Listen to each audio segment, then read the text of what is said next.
El siguiente video es un apoyo para el avance académico de tu materia Inglés 1.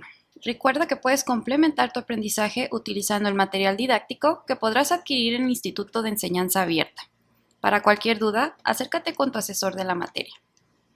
Unidad 1. Objetivo 1. Pronombres personales. En el idioma inglés, como en el español, todo enunciado consta de un sujeto, que puede ser una persona, una cosa, un animal o un evento, que realiza determinada acción especificada por un verbo, y un complemento que añade información respecto al sujeto o al verbo de ese enunciado.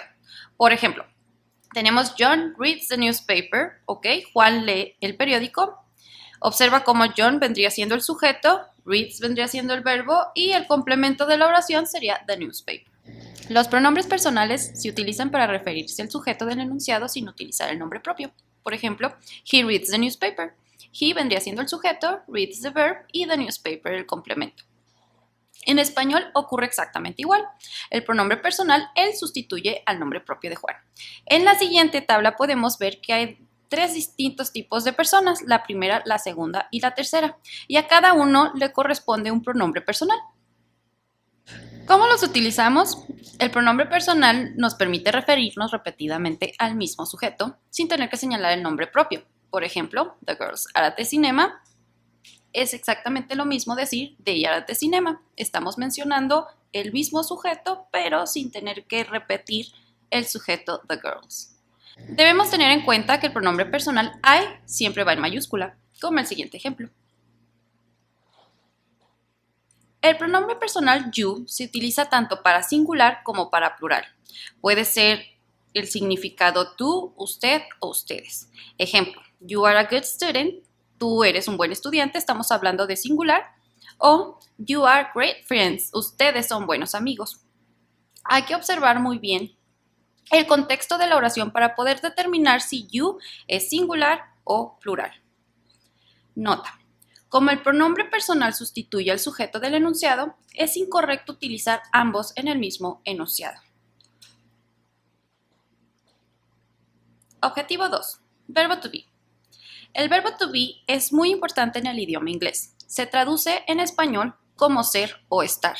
El verbo to be se conjuga de la siguiente manera en tiempo presente. Como nuestro propio idioma, que es el español, los verbos cambian de acuerdo al sujeto. Por decir, yo puedo decir yo soy, o puedes decir tú eres, o puedes decir ella es. El verbo to be es exactamente igual.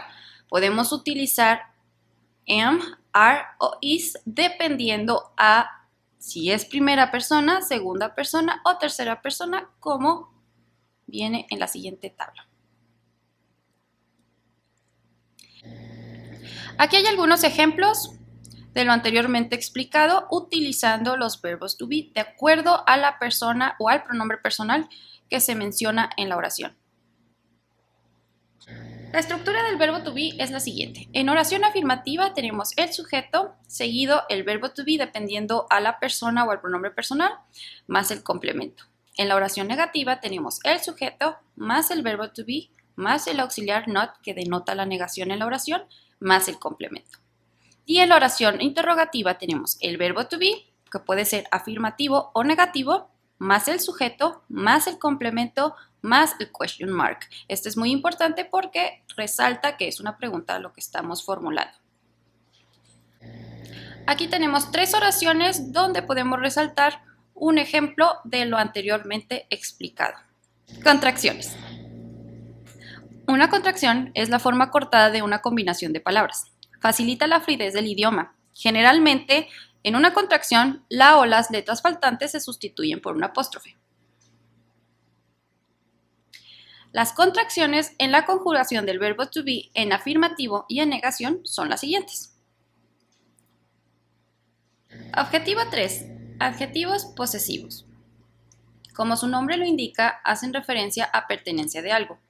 Al igual que en el español, nosotros podemos decir, por ejemplo, mi libro, nuestro gato, su casa, etc. A cada persona o pronombre personal corresponde un adjetivo posesivo, el cual podrás analizar en la siguiente tabla.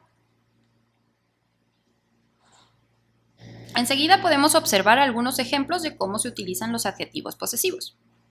Hi, my name is Pedro. Hola, mi nombre es Pedro. Observa cómo el adjetivo posesivo my está indicando la pertenencia de la persona. Objetivo 4.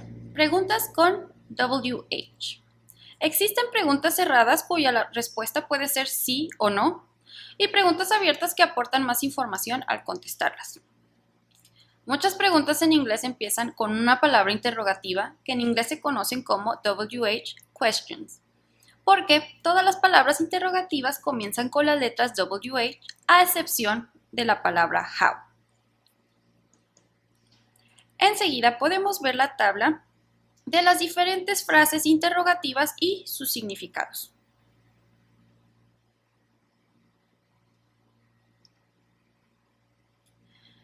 Enseguida podemos ver algunos ejemplos de cómo se utilizan. Observa muy bien cómo las frases interrogativas siempre van al inicio de la pregunta. Después colocamos un verbo o puede ser un auxiliar y después el sujeto o el complemento de la oración. En inglés, how usualmente va acompañado de un adjetivo para preguntar por las características de algo o alguien. How, al igual que los adjetivos en inglés, nunca se pluraliza. La palabra interrogativa how equivale a cómo en español. Sin embargo, tome en cuenta que las palabras en inglés pueden tener distintas connotaciones dependiendo del contexto. Al traducir de inglés al español, analiza el contexto para poder traducir correctamente. Observa los siguientes ejemplos. How old are you significa cuántos años tienes. Hay que analizar muy bien el contexto para saber el significado de la pregunta. Objetivo 5. Saludos y presentaciones. Es recomendable que conozcas algunos saludos y presentaciones básicas en el idioma inglés. Tenemos saludos formales y despedidas formales, como en el siguiente ejemplo.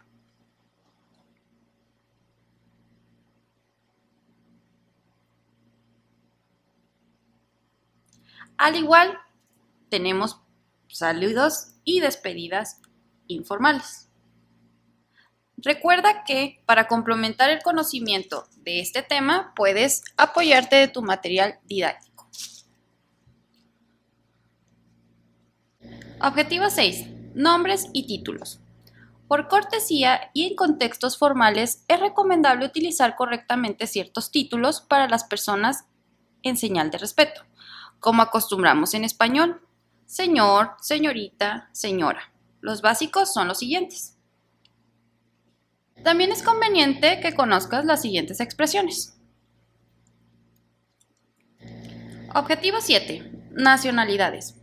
Aun cuando no es completamente necesario memorizar todos los países y sus nacionalidades, te sugiero al menos algunos. Aquí te pongo algunos ejemplos de los países más importantes que conozcas con su nacionalidad. Recuerda que el objetivo 5, 6 y 7 puede ser complementado con tu material didáctico. Puedes acudir con tus asesores de la Academia de Inglés en los siguientes correos electrónicos.